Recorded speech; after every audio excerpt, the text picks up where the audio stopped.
Hi, I'm Phyllis from southernfrugal.com. So today for lunch we're going to have some special nachos. Now some people know these as Nachos Supreme and all kinds of different names, but Mr. Bucky and I were talking, the restaurant that we used to go to, the Mexican restaurant many years ago, they did call them special nachos. So anyway, one night when we were in there with the kids, we were sitting at a bigger table and we were sort of by the kitchen, and they had a little area outside the kitchen, and I watched the little guy fix ours. And so that's how I know all that's in it and how they do it. So here we go. All right, I've got them on this big jelly roll pan, and I put about a tablespoon of oil in the bottom of the pan and smeared it all around so none of this will stick when we take them out of the oven. Now the oven is heating up to 450 degrees, so these are going to cook pretty quick. So we're going to use 8 ounces, I'll just show you over here, 8 ounces of cheddar cheese. I'll just tell you the ingredients as we're putting them on. So the first thing we're going to do is just sprinkle a little cheese on the nachos, or the tortilla chips, I guess you call them. They don't get to be nachos until you fix them. Anyway, this is just the Aldi's brand because they're cheaper and they are good. So restaurant-style tortilla chips. They are corn chips. Okay, so just sprinkle those all around the cheese to make sure some gets on everything. And you want to spread out your tortilla chips so that the bottom is pretty well covered. Okay, and next, 1 pound of ground sirloin, and this was 90% lean, and I just dumped it right out of the pack, put it down in the pan, and I didn't like mush it all up or anything, so it's cooked real loose. Do you know what I mean? Real loose. And then I broke it into bite-sized pieces, so we're just going to put that around all over.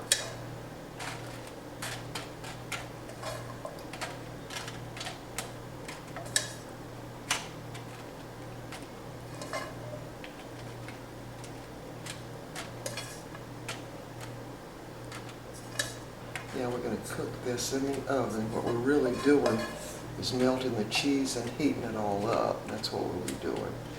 Okay, so that's all the ground sirloin on there.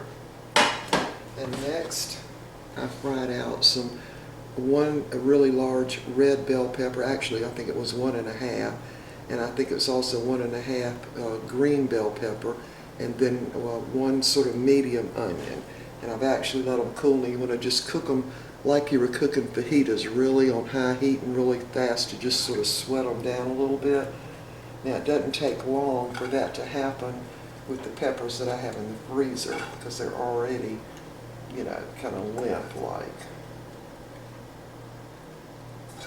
Yeah, and this does make a complete meal, and we do serve it with a salad, and we've got some guacamole I made earlier. And so we're going to have a real Mexican lunch today. And this will be our big meal of the day. Alright, now, black beans, or you could use pintos, or you could use refried beans. Now they used black beans. Just makes it a little fancier. And I'm only going to use about half these because you don't want to use too many, you know.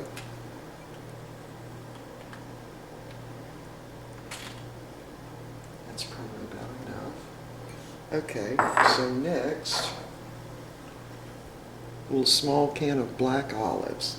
I know, I was surprised at the olives. I didn't realize they put olives on stuff in Mexico, and I still don't think they do because we've been to Mexico, and I've never had anything with black olives in it.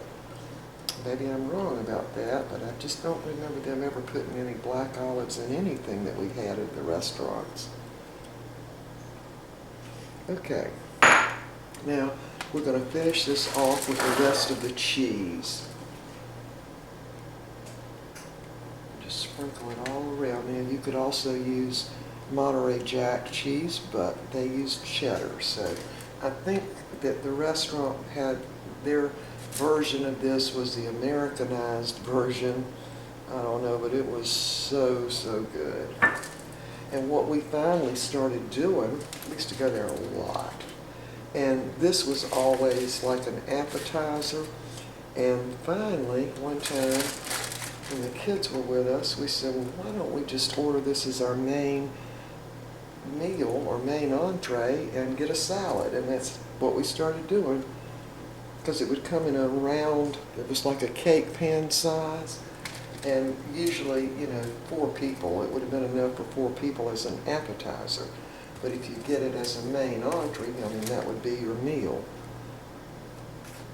Now, if we have any left, I actually freeze this. I do.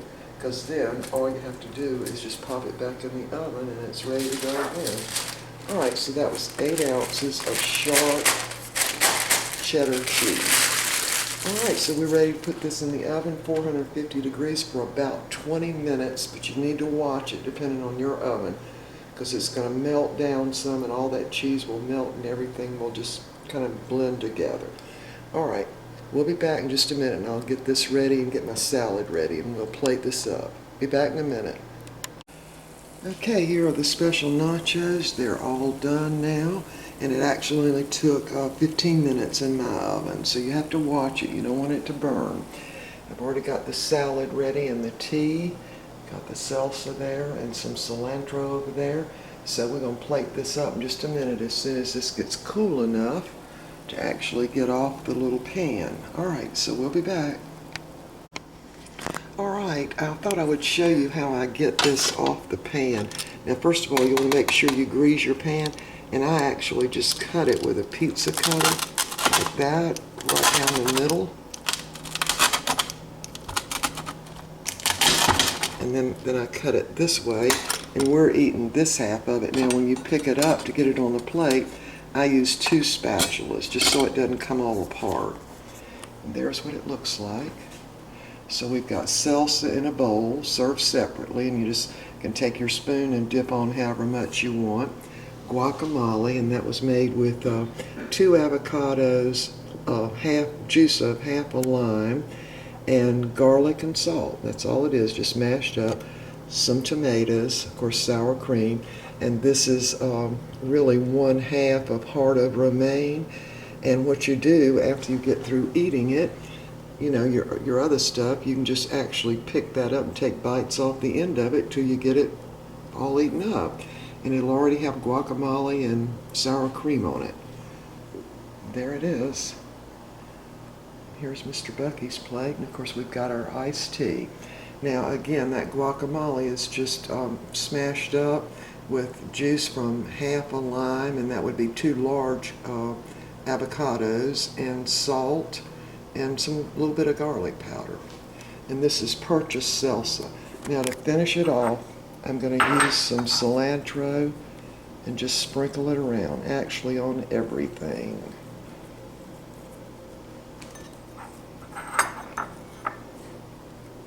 Yeah, just sprinkle it around, because you got to have cilantro. If you got Mexican, there's some requirements, and that would be lime and cilantro. Those are the 2 things you really must have. Check all that out. Okay, there it is.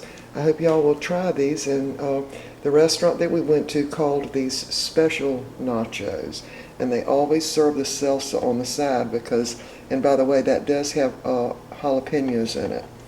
Alright, we will see y'all next time.